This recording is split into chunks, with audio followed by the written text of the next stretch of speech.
hello friend welcome to my YouTube channel मैं राजाकर आपलोके चाइছে आरजेडके টোটেল यूट्यूब चैनल হয় फ्रेंड আজিৰ এই ভিডিওটোত আলোচনা কৰিম পাঠদানৰ সময়সূচী লৈ হয় প্ৰচণ্ড গৰমৰ বাবে এই সিদ্ধান্ত লৈছে ৰাজ্য চৰকাৰ আৰু শিক্ষা বিভাগে কি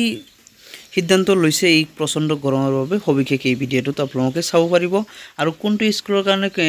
কেই বজাৰ পৰা স্কুল খোলা থাকিব আৰু কেইটা বজাত শেষ কৰিব লাগিব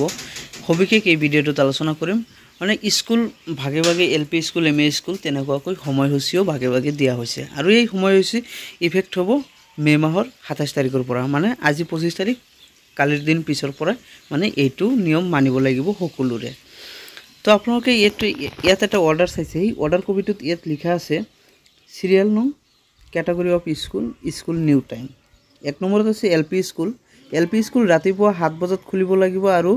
11 বজাত ছুটি দিব লাগিব আৰু এমই স্কুল দিছে 7 বজাত খুলিব লাগিব ৰাতিপুৱা আৰু 11:30 বজাত মানে বন্ধ কৰিব লাগিব ছুটি দিব লাগিব ছাত্ৰ-ছাত্ৰীসকলক আৰু 3 নম্বৰত দিছে এইচএস এণ্ড এইচএস স্কুল তেওঁলোকৰ বাবে ৰাতিপুৱা 7 বজাত খোলা থাকিব আৰু 12 বজাত ছুটি দিব লাগিব এই সময়সূচীটো আপোনালোকে ফলো কৰিব আৰু 27 মেৰ পৰা আপোনালোকে এই সময়সূচী মতে স্কুল খোলা ৰাখিব আৰু এই অৰ্ডাৰটো হৈছে বৰপেটা আৰু বজালী ডিস্ট্ৰিক্টৰ বাবে এইটো হৈছে government school and private school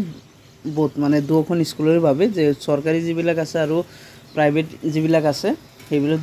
সকলো স্কুলৰ কাৰণে এইটো নিয়ম বান্ধি দিছে শিক্ষা বিভাগে তো আজিৰ ভিডিও মানে যদি ভাল লাগিছে লাইক কৰিব আৰু শেয়াৰ কৰি দিব আৰু এই ভিডিওটোত আমি এটা গিভওয়ে ৰাখিছো আৰু গিভওয়েটো হৈছে 100টা লাইক হলে আপোনালোকে গিভওয়ে পাব আৰু এই গিভওয়েটো 3 জনক দিয়া হ'ব সিৰিয়াল 1 নম্বৰ 2 নম্বৰ 3 নম্বৰ আপোনালোকে এটা কমেন্ট কৰিব লাগিব এটা লাইক কৰিব লাগিব এটা শেয়াৰ কৰিব লাগিব আৰু 3 জনে 28 দিনৰ যিকোনো জিও বা এয়াৰটেল মোবাইল ৰিচাৰ্জ এটা পাই যাব 28 দিন ভ্যালিডিটি থাকিব আৰু এই মেসেজটো আপোনালোকে শেয়াৰ কৰি দিয়ক এটা কমেন্ট কৰিব আৰু এটা লাইক কৰিব যেতিয়া 100টা লাইক কমপ্লিট হ'ব তেতিয়াই আমি গিভওয়েটো নেক্সট এটা ভিডিও দি দিম তো আজিৰ ভিডিও মানে যদি ভাল লাগিছে লাইক কৰিব আৰু শেয়াৰ কৰিব